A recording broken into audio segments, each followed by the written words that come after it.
Undertaker versus Bray Wyatt. Okay, as we move on. This match is another one where I hated it. I hated it also. Then I watched it again. And it wasn't as bad as I thought it was. I still hated it. But it wasn't very good. This was another match where I hated the build to it, and I still do. Because it was one where this was based around Bray Wyatt calling up The Undertaker. Mm-hmm. Because he wants to kill The Undertaker, who is dead, mm-hmm. because he wants to be the new face of fear. Yeah. Okay. It's like, you were my childhood fear, so I must defeat you, and sure, I guess. But he wants to be fear. Okay, mm-hmm. the god of fear. Let's say mm-hmm. that. Fair enough. Problem. He's not scary. That's it. Creepy, yes. Not really. Not scary. He's not really creepy. Well, he was creepy when he had a cult. Yeah. Here's the problem. He doesn't have a cult anymore. Not anymore. Now he's just kind of like the crazy guy on the bus stop who you can't really tell if they're talking to you or just themselves. Yeah. And again, people are going to say I'm nitpicking here. This is not nitpicking. This is central to the entire feud. This doesn't have anything to do with the match, but it does in the sense that the entire psychology of the match, so to speak, revolves around it. There's no reason for this match because Bray Wyatt, leading up into this match, the reason for it is he wants to be like the avatar of fear, mm-hmm. but he's not scary. Yeah. To this day, The Undertaker is scary. Mm-hmm. His entire aura, the reason he's being called up is because he's the scariest motherfucker in the history of the WWE. Mm-hmm. Fine. When he first came up, Bray Wyatt was kind of scary. But for the longest time, he's just kind of been this weird guy. Yeah. I would call him more disturbing, psychologically disturbing Wouldn't than even go that scary, far. Because he's not paranormal in any way. He's not going to, jump out of a coffin like The Undertaker would. He's not going to crawl out from the bottom of the ring. He's just charismatic. He might be able to convince you to drink the Kool-Aid. All he does, and all he's done for months now, is just appear in a dark room and say just nonsense that you don't really pay attention to. He's kind of been just like reading off Mad Libs, I think. He'd be like, Undertaker, some say that you came from a box of cornflakes. But no, I say that Tony the Tiger, his stripes are clean. And you are the one. You are the one who's the holy diver Undertaker. And I will be the one who eats the cornflakes and assume your power, dead man. Yeah, it's kind of true, yeah. I'm like, you take this and you give it to the Ultimate Warrior, it has the same effect. I'm like, what the fuck are you talking about? Mm-hmm. You want to be the face of fear. You want this match to be about that. You need to have people be afraid of this guy. Yeah. And that has not been the case in any of his matches. For months. No, since he began. Ever. There's never been a case. Ever. He was intimidating in that this guy is crazy kind of way, but not intimidating in that this guy is going to steal my soul and then eat it for breakfast way. Correct. He's never had a moment where his entrance was this thing where people were like, "Oh shit, mm-hmm. the Wyatts are coming." Mm-hmm. Shit, intimidated. There's never been. I thought the Wyatt family was great. I really liked that.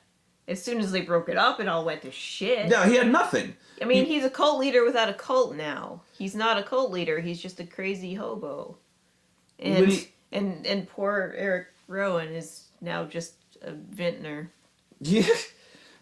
He was legitimately spooky mm-hmm. when he had the two crazy guys mm-hmm. who were clearly unhinged, and he had the sheep guy who kind of cock his head, and you're like, what the fuck is this guy? Does he keep him in a fucking basement? Yeah. And he might. It was at the very least disturbing. Quite disturbing. And he might. Mm-hmm. They had those weird video packages and shit like that, but he was never even, at that point, scary.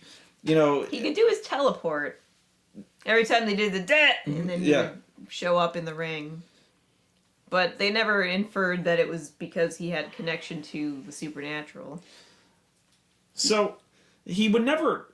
If your thing is you're gonna be in the face of fear, you have to be somewhat scary on that scale, or even in your own way, to the point where, like, people mention how scary you are. Like, the announcers need to put over how scary he is. Yeah. Instead, the announcers didn't really do a good job of that. right. And here's what they do.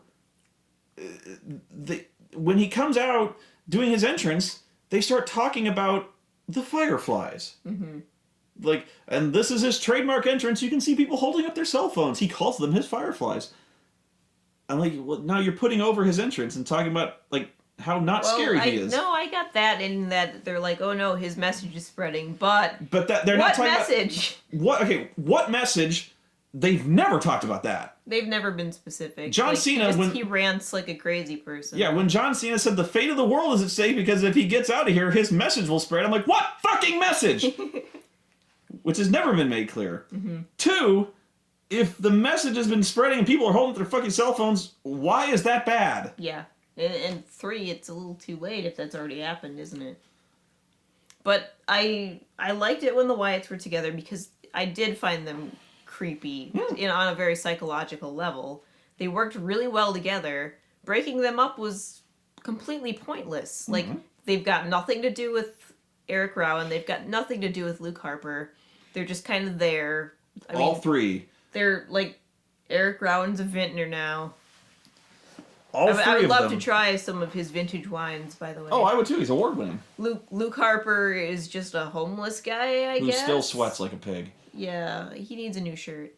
Which, again, remember the fight between him and Dean, and we noticed they were wearing the same fucking clothes. They wear the same shit. They wear the same wife beaters. Yeah, and the same jeans, and we're like, oh, this looks bad. It's like they should just team up. It was like they both wore the same dress to prom. That's just a no-no. But they've got, like, nothing to do with either of them now because they're not followers of anybody anymore. And especially since Rowan did a face turn. Yeah. So, and I don't know why. No, why is he a good... He's a jobber. He's just there. And I feel like they could... Again, it was like breaking up the Shield. Yeah. They're better together than they were apart. All 3 are screwed. Mm-hmm.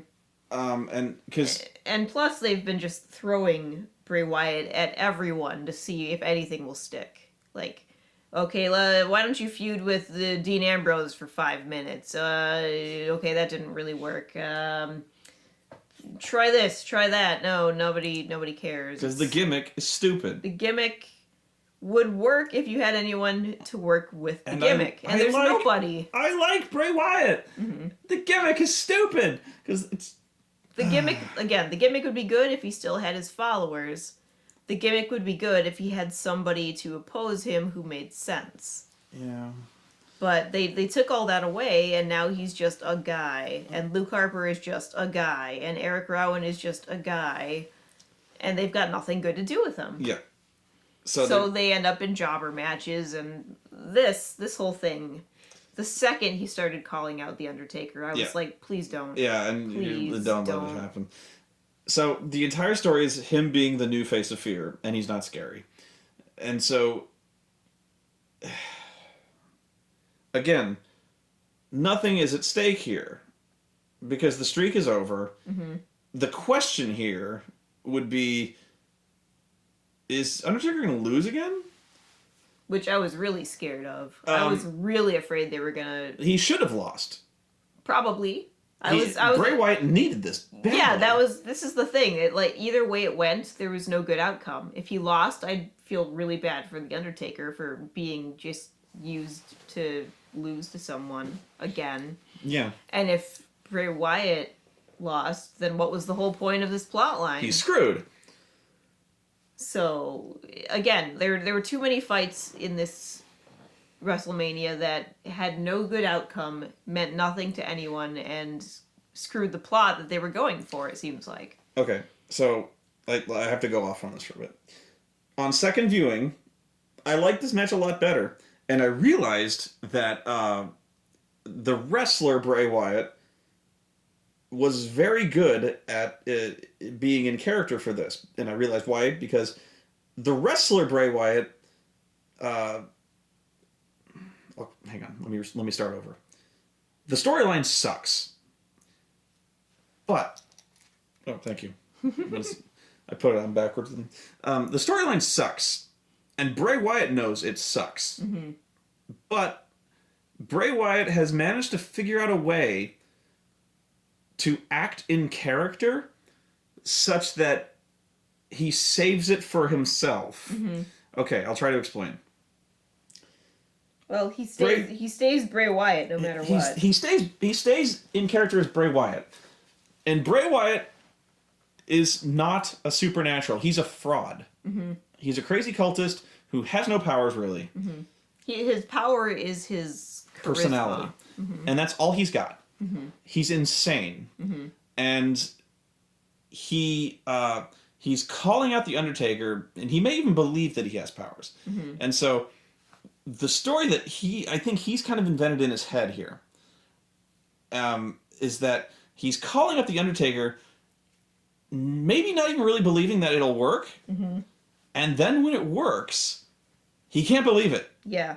Yeah, I feel like he was kind of doing it like the way you'd be like, come on, God, strike me down. Like doing Bloody Mary. Yeah. So when it first happens, it scares the shit out of him, and then he's ecstatic. Yeah, because he starts giggling like a maniac. Because one, he's crazy, and two, he really does. Like he's kind of like he's like a cultist, and he's crazy, mm-hmm. and he really does like want to see the other side. Mm-hmm. He kind of does want to kind of consume him because he really wants to be a part of that. And if he can like steal a part of it, that's what he wants. Mm-hmm. I'm making my own fiction here, but I think he has too. Mm-hmm. So if I may interject, sure. The one part of the plotline I liked was when Sister Abigail's chair appears reformed and then gets hit by the Undertaker's fucking lightning, is mm-hmm. on fire, and Bray Wyatt's like laughing maniacally. I thought that was kind of pretty cool. Yeah, but whenever something legitimately magical happens, you can see Bray Wyatt's fucking terrified. Mm-hmm. And then he responds by like childish giggling. Mm-hmm. And I'm like, okay, the reason for that is because he is terrified, and then it's almost like suicidal glee. Mm-hmm. He's like, finally I've done something. I've gotten what I wanted. Mm-hmm. Finally, like, something will kill me. Mm-hmm. Like something from the beyond will consume me. Mm-hmm. So, and he's finally feeling fear for the first time. Like, nothing scares him but this. Mm-hmm. Although we're probably... No, I don't think so. We're probably adding more depth to this than actually exists. I don't think so, because I think, like I said, I think Bray Wyatt gets this more than the people who wrote this do. So, for instance, I'll try to explain. So when the chair explodes, he's like just giggling because he's like, "Holy shit! I can't believe I broke it." Oh no! No, Ziggler, Ziggler, cheap piece of shit. So like when the Undertaker finally appears, when the Undertaker's dong, he comes out and he takes the hat off and his eyes roll back. Mm-hmm. You see Bray just go like, "Huh." Mm-hmm. Like, you're like, what the fuck? And he's like, what the fuck? And you see him kind of stagger back against the ropes. Like, he forgets the ropes are there. Mm-hmm. And he's like, the fuck. And mm-hmm. he kind of like paces back and forth. Mm-hmm. You're like, this is mine! Mm-hmm. And so, but at the same time, he's like shrieking at him. Like, I'm sorry, I'll go back. Like, when he's coming down the ramp, he's doing his whole dead man thing and things are exploding in flame and shit mm-hmm. like that. He reminds me of that Belloc guy in Raiders of the Lost Ark, mm-hmm. and he can't wait for the supernatural shit to occur. Mm-hmm. Like, it's like, it's beautiful! He's got the crazy eyes, like, yeah. he's like, come on, man! Yeah, it's the moth to the flame. Yeah, mm-hmm. He's like, it's beautiful! He can't wait for this fucking dude almost to destroy him. Mm-hmm. Like, he wants this to happen. Either outcome will be fine with him. Yeah.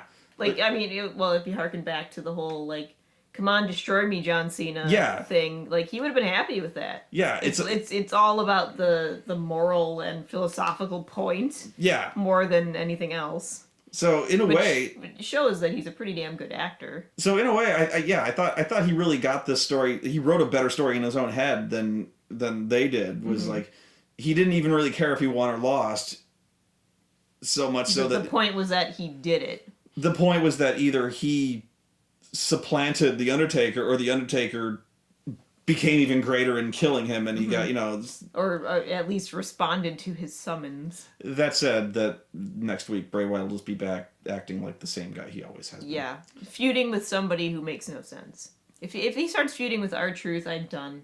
I quit. I swear to God. R-Truth will just be the same guy when he... I will kick a hole through the television. And Bray Wyatt will just be the same guy. I really wish that they'd either get the Wyatt family back together or get a new Wyatt family. I'm sure you can find people somewhere who'd be willing to be cultists for him. I need to interject here, though. Sure. The Undertaker looked good. He looked way better than he did in his match with Brock last year. But he looked better in the sense that he was vertical. Well, yeah, that too. But, I mean, he looked like he'd been working out. He looked healthier. Last year, he kind of looked like he was on the verge of death. And this year, he looked pretty damn healthy. Yeah. I was pleasantly surprised that he didn't look like he was about to fall over, break in half, and spill sand everywhere. Because that was my biggest... That's why I was so angry when they started calling out The Undertaker. I was like, let the man retire. Let the man sit in a chair and watch golf or whatever you do when you're The Undertaker and you retire. Like, let him go. He's a great wrestler. He's a great character. He's like one of the few characters who've like never really broken character, who've always been intimidating. But you've got to let them go at some point before they hurt themselves. Like, I don't want to see this man push himself so far that he's crippled. And so when Bray Wyatt started calling him out, I'm like, no, please, not again. Don't make him job to Bray Wyatt. I like Bray Wyatt, but I didn't want him to just use The Undertaker as a punching bag. Yeah. Like, I really thought that when he lost to Brock Lesnar, that was going to be like his retirement, because it should have been. Brock was a worthy opponent. Whereas Bray Wyatt, creepy as he may be, is nowhere near that level. Okay. But he looked fine. He did not look like he was about to keel over dead. This was not a good match. No, it wasn't, though. Unfortunately. This is another one that people are going to say I'm crazy. And they're going to compare it to last year. And again, it's not a fair comparison because last year's match, he was concussed like immediately. Mm-hmm. And this match, I think, was also... This match was better than it had any right to be, actually, because the rumor I heard was that Bray Wyatt had injured his ankle, apparently quite badly, in warm-ups before the show. I'm guessing they cortisoned the shit out of his leg. And if that's so, he held up really well. He held up really well because he was moving. If that's true, he was moving pretty well. But here's the bottom line. You're looking at this through serious nostalgia goggles once again. And that's like 3 of these matches that you're looking at through nostalgia here. And there's... Nostalgia's fine. But this was another really slow, plodding match. And the storyline, the psychology being told in this match, I'm not even kidding you, was, will Undertaker drop dead during the course of this match of old age? No, because there were times when he was trying to sit up, or he was trying to crawl to his feet, and then he would just collapse. They're like, oh, Undertaker, he could see the hatred in his eyes, and then he'd just fall over because he's old. And then he'd tombstone Bray Wyatt, who'd kick out, and then Undertaker had this doddering, senile old man look on his face, like, where did I put my teeth? And then he just fell over, and I'm like, I don't think it was quite that. The problem was that it was just a mediocre match. It was no better than any match you would normally see on Raw. Oh, I wouldn't say that. But I mean, there was the drama to it, the spectacle. Yeah. And I get that. But for the spectacle, it should have been better. It should have been way more dramatic. It should have been way more spectacular. And it should have been a way different opponent. But the problem was, neither of the wrestlers was able to handle anything that spectacular. Correct. So, my thing was, this should have been a different opponent for the guy. Because... the reason this match I didn't think was very good was because you had you had Bray Wyatt, who is really not a very athletic guy, or at least not in the sense that when you had Triple H fighting the guy, if you want anyone to carry a really old dude to a good match, it's probably Triple H. It didn't even work for Sting here, but how far can you carry a 56-year-old motherfucker? But he did his best. Him and Undertaker had a really great match. Mm-hmm. Better than it had any right to be. So you need somebody really good to carry Taker to a good match. I don't know who I would have picked, but it wouldn't have been Bray Wyatt.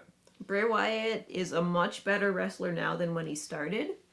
I saw his first match, I remember, and he was not good at all, I thought. He's really refined his technique, but he's not Daniel Bryan. He's not Sin Cara.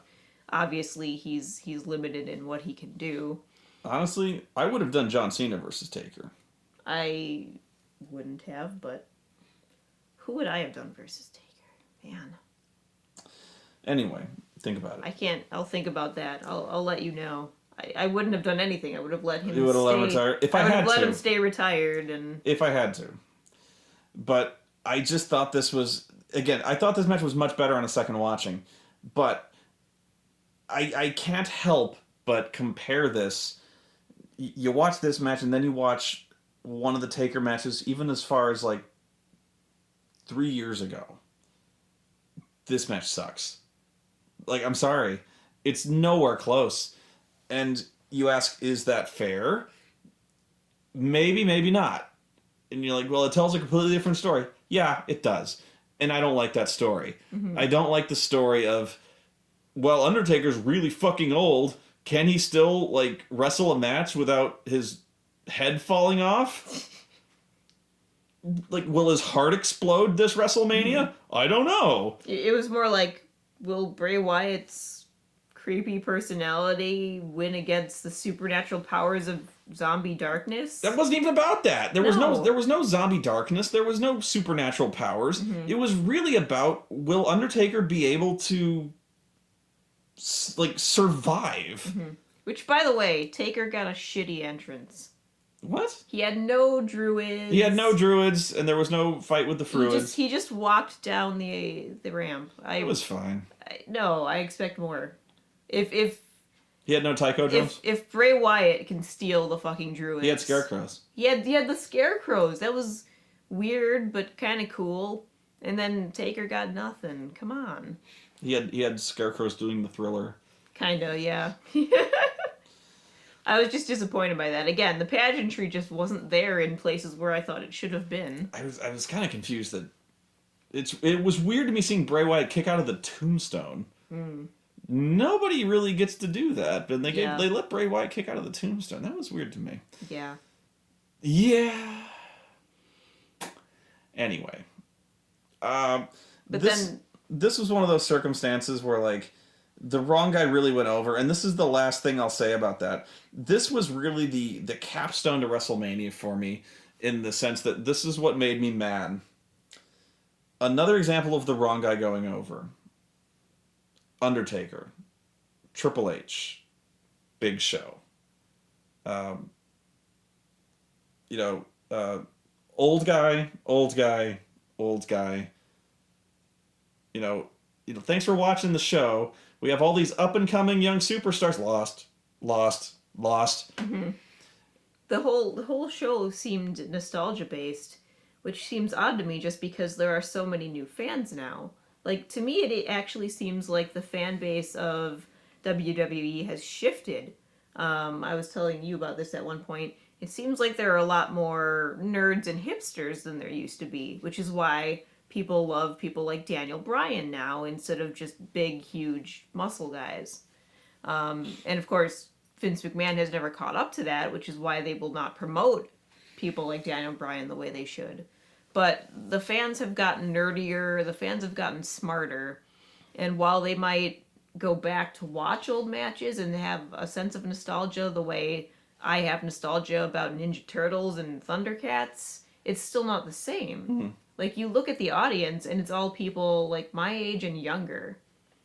So, why are we still focusing so hard on the older wrestlers as if we're only. It feels like we're trying to stay with tried and true because we're afraid to try something new. Well, because hey, just from the initial reactions I've seen on Twitter, apparently, at least me, I don't know about how much in agreement you are. Apparently, you and I are in the minority because this reception of this pay-per-view has been very, very good. Really? So apparently, the nostalgia reaction has been.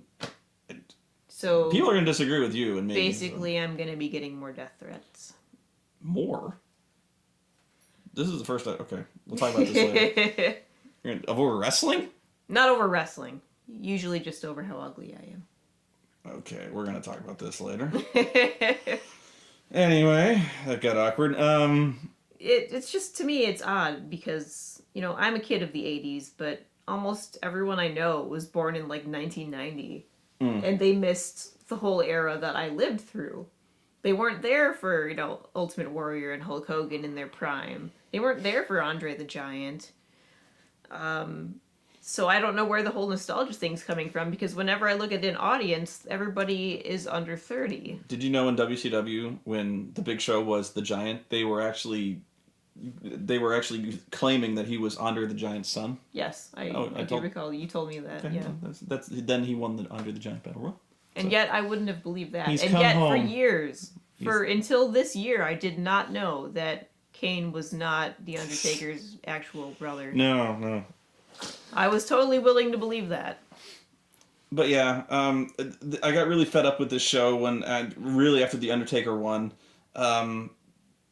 because I was like, you've got all these young stars, and the Undertaker needed this win. No, I had such mixed feelings about it because mixed. I would have felt so bad if Taker had lost. Like, you'd call him back 2 years in a row just to lose to somebody. Yeah. But on the other hand, Bray Wyatt got nothing out of this. Right. He got no legitimacy. He got no victory. Well, no legitimacy. I think even as he was losing, they were trying to build him up like he's got nothing to be ashamed of. He went one-on-one with the Undertaker. They've been doing that with almost everyone lately. Yeah, it seems like that seems to be the theme for the past few months. We'll have them lose to somebody else. And they're like, he came this close. Yeah, and they're trying to give younger wrestlers legitimacy through just losing, vague association with older wrestlers. Right. Like Dolph Ziggler won the Survivor Series match, and then he got a pat on the head from Cena. Mm-hmm. Then he continues to lose like usual. Yeah. And whatever they're doing, it's not working. Just what you need to do is push the younger wrestlers. Nope, Undertaker. If they're pushing Roman Reigns. Oh, well, of course they're pushing. You must like Roman Reigns. Then, this show was awesome. Then they had Brock Lesnar suplexing. Suplex City, bitch. Yes, it was very Suplex City. This, I said that, I initially said how awesome this match would be is if they would repeat SummerSlam and just have Brock Lesnar suplex the shit out of Roman Reigns. Mm-hmm. And then I said there's no way they would do that. At least not just have him destroy him and pin him and win. And actually they came pretty close to that until the end. Mm-hmm. In fact, I'm kind of curious, had they done that, how this would have turned out. Because, what happened was, within 30 seconds, he was German suplexing the shit out of him, and within 30 seconds, he F5'd. Mm-hmm. And then the commentators really dropped the ball. Mm-hmm. They said, Cole's like, why didn't he pin him? And JBL goes, he wants to torture him, Michael. No. He figured he probably couldn't beat him with that. Mm-hmm. He wants to beat him up some more because he figured one wouldn't do it. Well, and that he likes hitting people. And he likes suplexing people. He really likes hitting people a lot. He wants to make him suffer, Michael. I'm like, no, he figured he needs to beat him up more. Mm-hmm. He's not stupid. No, so okay. They've always portrayed Brock Lesnar as a beast, but never as a meathead. He's never been portrayed as an idiot. Right. And right away, after the first suplex, Brock has this gigantic bruise over his eye. Because right away, they, first thing that happens is Brock, just picks him up and, just carries him into the corner. Mm-hmm. Just like a big brother picking up his little brother and blah. Which, again, is astonishing. I'm pretty sure that Roman Reigns is not light. Oh, no. And the entire time, Roman is just, like, punching him right in the face, trying to get out, nothing happening. Mm-hmm. But he's punching him, for real, in the face. Yeah. I don't know if they established beforehand we're really going to hit each other somewhat, because, man, they really did look like they were knocking each other's teeth out. Babe, if you're going to stiff Brock Lesnar in the face with a punch, you tell Brock Lesnar ahead of time you're going to stiff him in the face. With Brock Lesnar, yes. Although I've heard that sometimes Triple H will start hitting people if they're acting like an asshole. Yeah, but I would not. Well, me, but like nobody with any kind of wits would fucking stiff Brock Lesnar with a punch to the face without telling him that they're going to do it. Not if they want to live. Yeah. But no, I'm guessing that both of them ahead of time were like, me and you are going to go out there and punch each other right in the face so goddamn hard. Mm-hmm. So goddamn hard. And they did.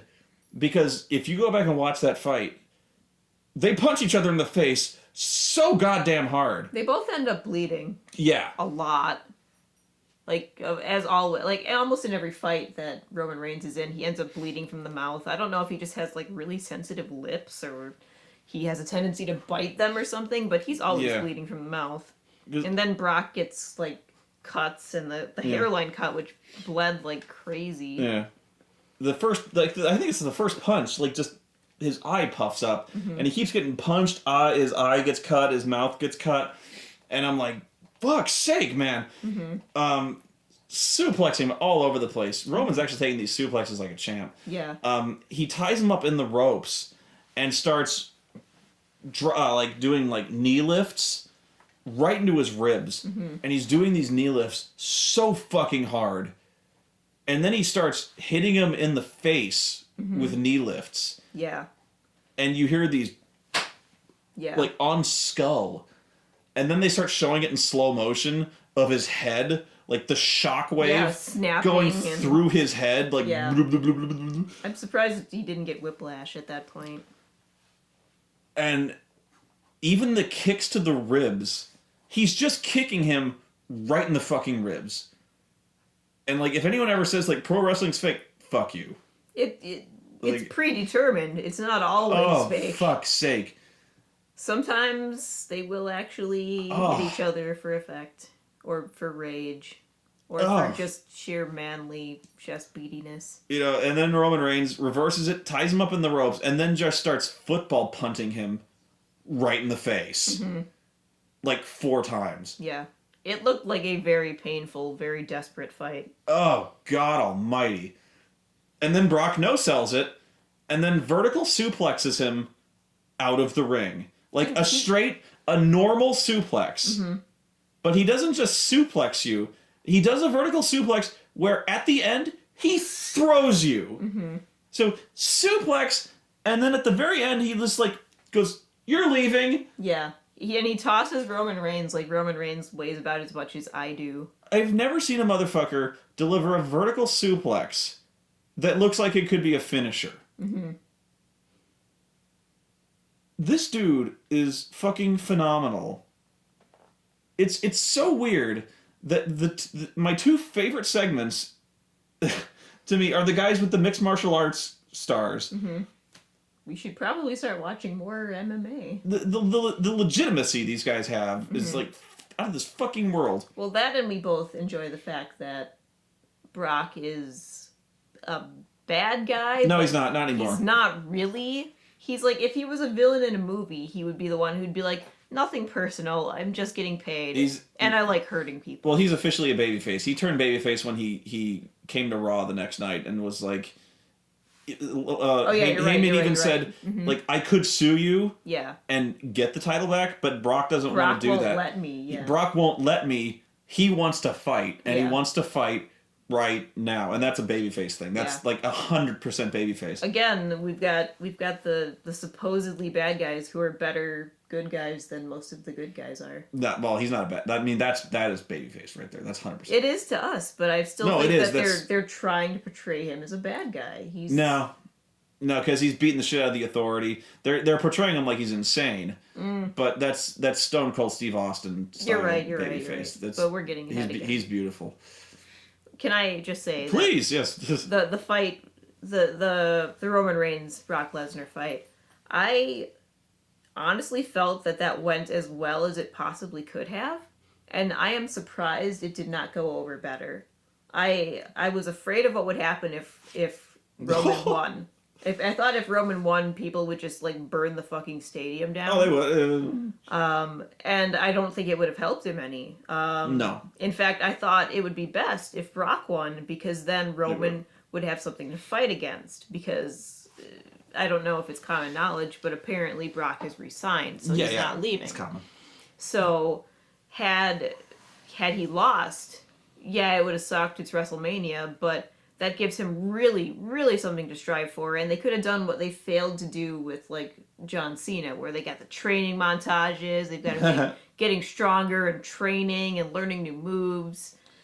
But they're not going to do that. No. But, yeah, that's Suplex City. But what my favorite bit of this was Brock no-sold everything.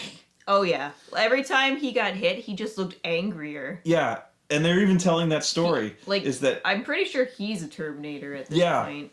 Like, if you hit him, you just hear a metallic sound, and then he just kills you with his laser eyes. Even the commentators were saying, like, Reigns is hitting him with everything as hard as he can, making him bleed, and it's just pissing him off. Yeah. Didn't he, like, Superman punch him at one point, and he didn't even go down? He just looked at him? He punched him 3 times. Superman punched him. That's, like, his one move. And, like, he 2, come on. He didn't fall down. Then he did it again. And then he did it again.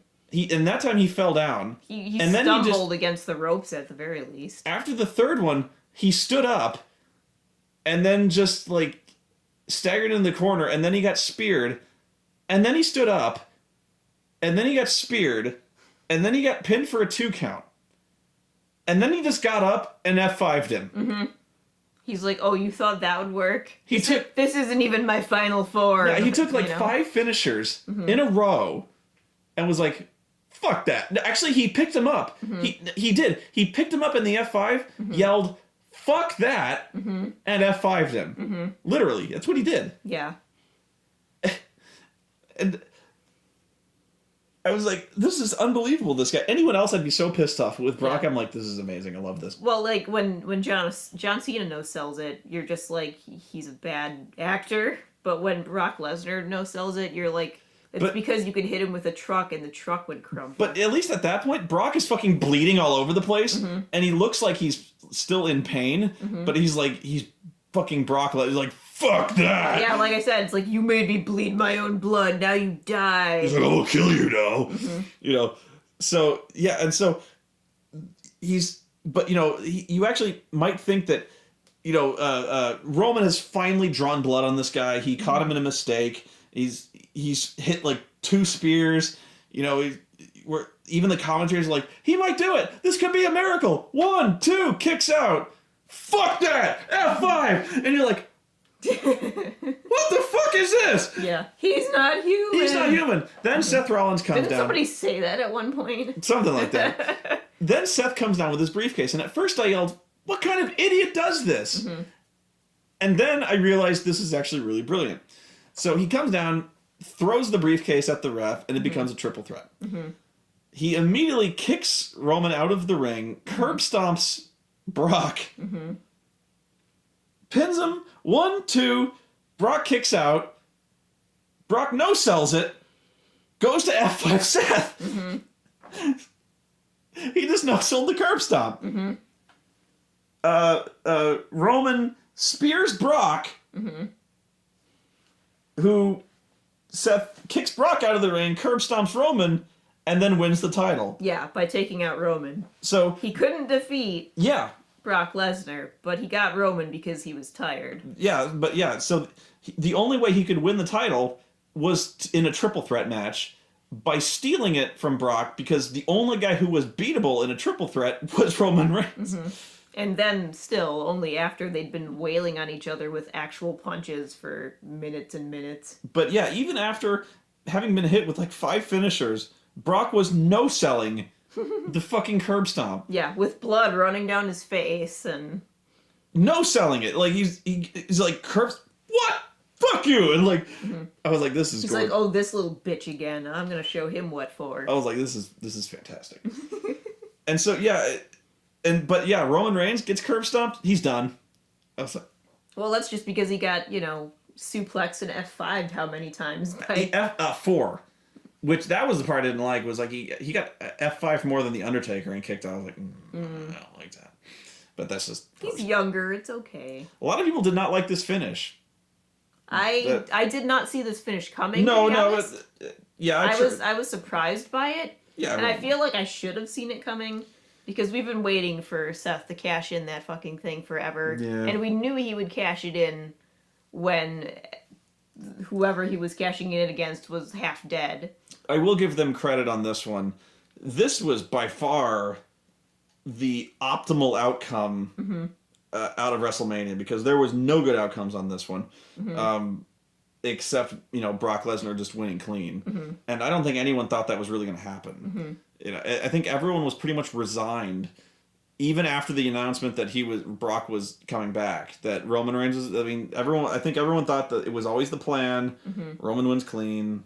Yeah, I had assumed Roman would win. I had hoped Brock would win, even though I like Roman.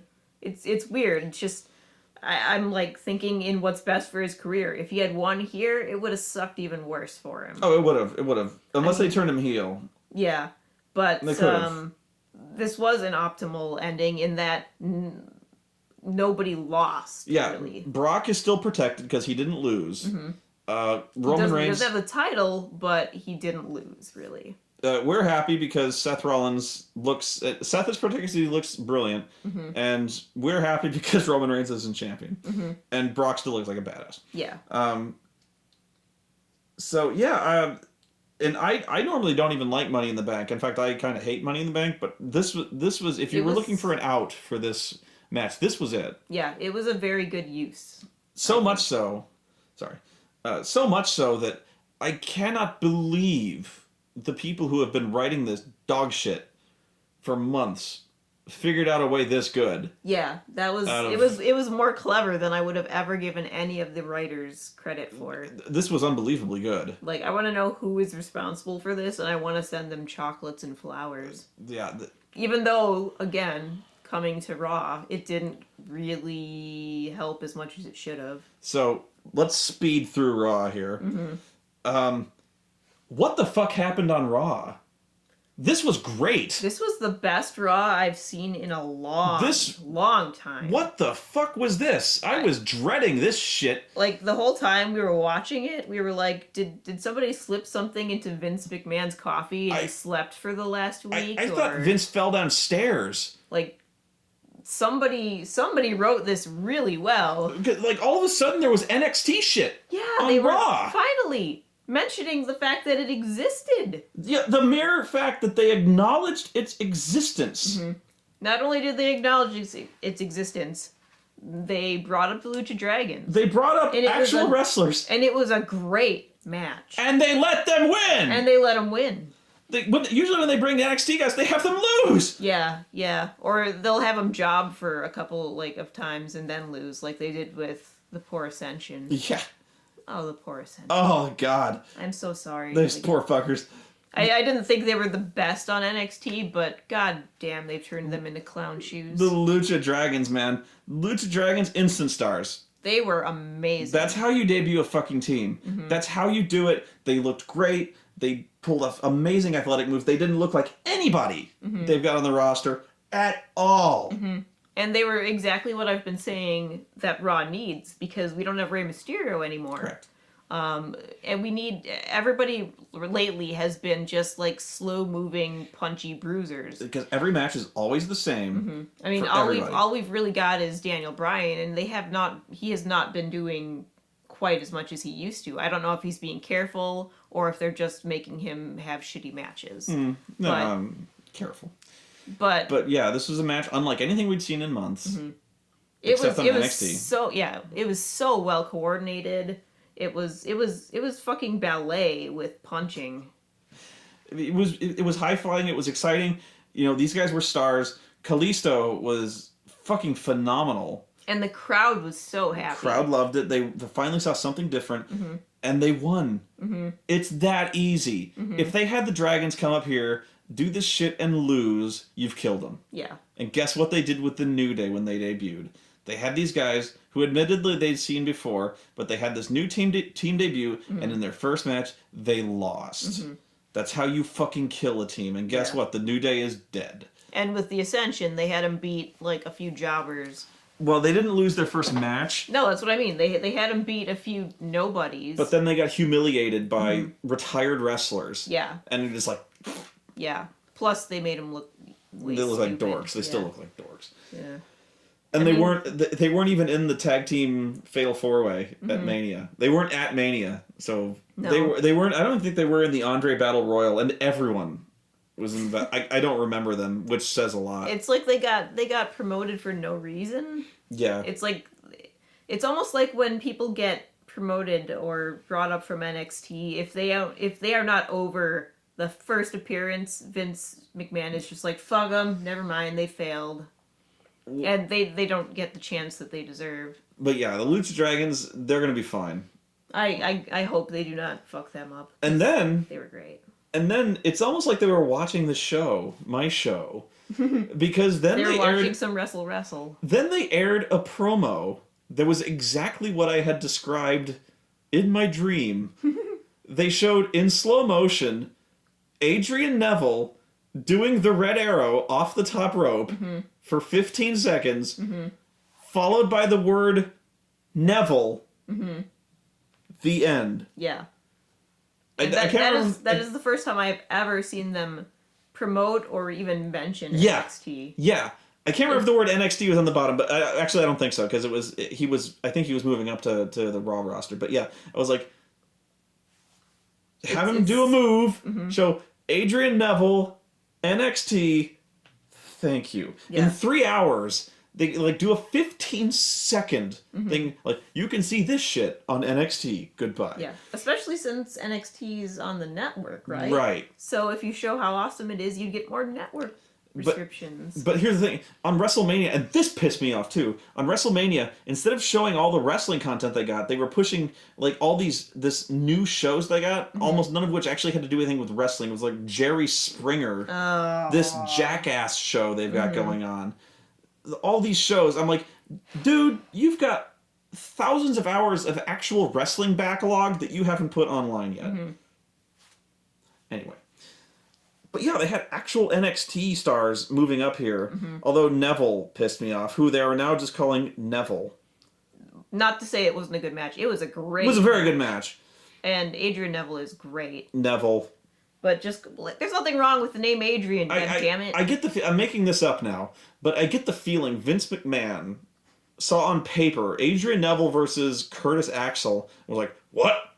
What kind of name is Adrian Neville? That's his name. Adrian's a girl's name.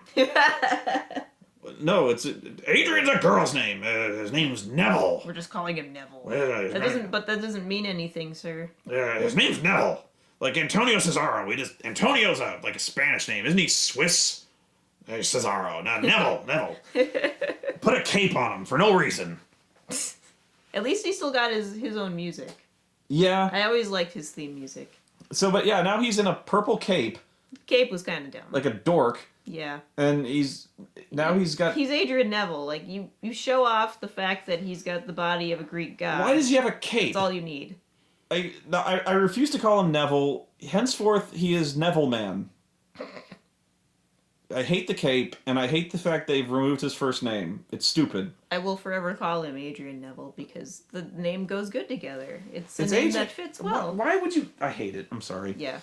And I let it taint the match because it was a jobber squash. Yeah. And I suddenly forgot who he fought though. Yeah, Curtis Axel. Oh yeah, you're right. I was glorying in the fact that somebody beat up Curtis Axel. I know, but I was glorying in the fact they actually had somebody cool from NXT come up and they featured it and they mentioned the words NXT. And I was like, and I again was just really happy to see somebody beat up Curtis Axel. yeah. And then there was it was again, Adrian Neville is a really good wrestler. He does all of the stuff that I like. He's one of the more athletic, like, gymnastic wrestlers, which is the style of wrestling I think people are really getting into now. They had the Divas match, which was pretty good. Mm-hmm. They had AJ wearing a Bayley shirt. Yeah. Which Bayley should have been on the show, but... It gives me hope. It gives me hope that maybe she will be, or at least hope that they're starting to think, hey, maybe we should promote NXT so people will watch it. The divas on NXT can actually wrestle. Yeah. Then there was the U.S. title match, which I thought was amusing. And amusing, I mean shitty. No, it was a good match. But John Cena was holding an open challenge and was roundly booed mercilessly. Oh my god, I felt really bad for him today. Yeah, I know, but... Again, my weird sympathies. I'm like, but he visits the kids with cancer. The ass cancer, I know. But he issued an open challenge to anyone who wants it. And apparently the only one who wants the U.S. title is Dean Ambrose. And my theory is that they just had rock, paper, scissors in the back and Dean won somehow. Really? Nobody else wants this title? It was just the only guy who wanted it was Dean Ambrose? Like, even the commentators. Oh my god, Brock Lesnar killing the entire commentary team. I've only got 7 minutes on this card. Damn it. But yeah, the only guy who won this U.S. title match was, like, Rusev didn't win his title match? Mm-hmm. No, just Dean Ambrose was like... He just goes out there. Yeah, he just... comes out, like, of all the people I would have expected, not Dean. Wouldn't everybody want to go out? It was a decent match, but... Like, wouldn't literally everybody on the roster? Yeah, you'd think everyone on the roster would just run out, like, en masse. Because, like, 7 people wanted the Intercontinental title. Yeah, you'd think Cena would be like, oh, shit, what like, oh, God! No, just Dean. Like, and besides, they announced this at the beginning of the show. Mm-hmm. So, like, wouldn't there be, like, a line? Mm-hmm. Or was it just like first guy in line? Or I don't know. Yeah, they drew straws maybe. This was stupid. And Dean Ambrose, of course, lost because Cena had new merchandise, so Dean... Oh, yeah. He's not going to lose for a solid 4 months. Yeah. He had a new shirt. Yeah, there was no way Dean would win it. Except Dean's side of the match was okay. He always puts his heart into it. Cena had been booed so bad that I think he was feeling sad and he didn't want to fight, really. He looked so disheartened. Brock, earlier in the show, went insane. Oh my because god, Seth pussied out of his rematch. Mm-hmm. Yeah, Brock came out. That was when Paul Heyman was telling about, we could sue, but Brock won't let me. He wants to win this match. Right. And he's invoking his rematch clause. So yeah, Seth pussied out. He's like, oh, I'm feeling kind of jet lagged. My foot hurts. And my foot kind of hurts. So he went nuts. And he started F5ing everyone and everything in sight. It was Godzilla crushing Tokyo at this point. He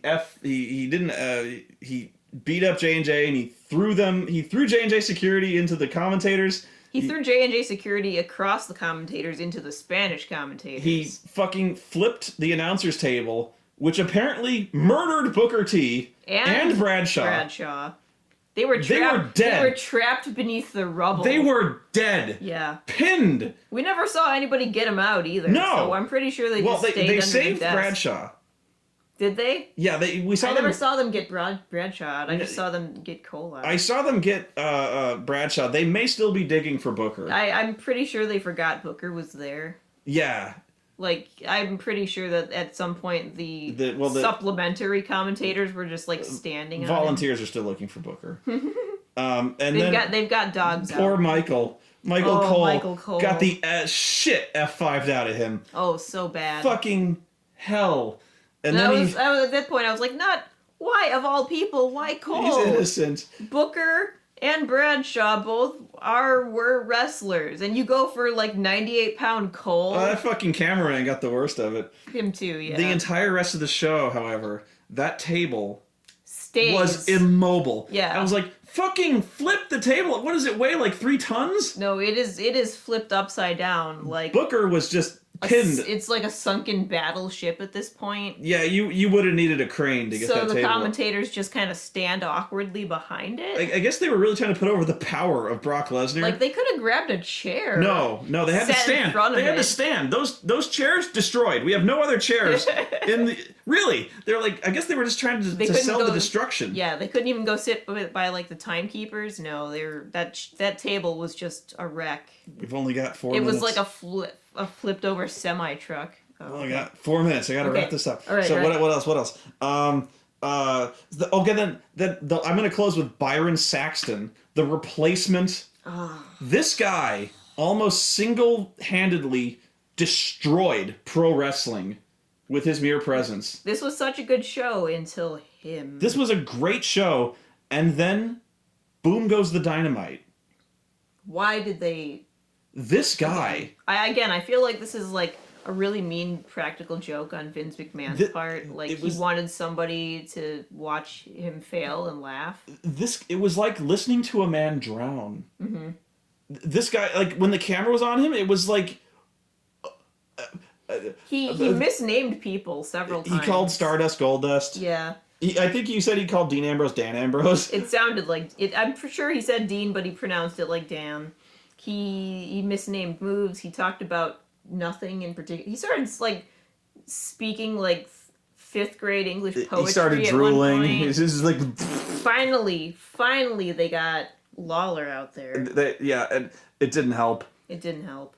Because even he seemed like he didn't know what the fuck to do with this guy. He lapsed into long periods of silence because he just.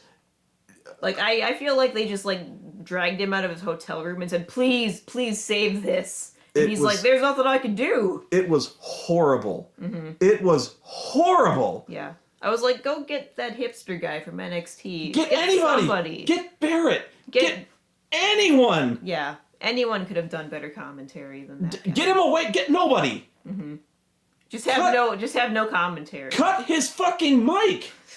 Save us. Get Paul Heyman. Anyone. Get the fucker in that guy in the audience. Get him. Yeah. Just go from audience member to audience member. Jesus fucking I've really never heard anyone that bad. Like, as a low-key interviewer, he's fine. Oh no, he's not. He sucks there too. As an announcer, no. Bad. So bad. But this show was awesome. Mm-hmm. Except for Byron Saxton, who can burn in hell.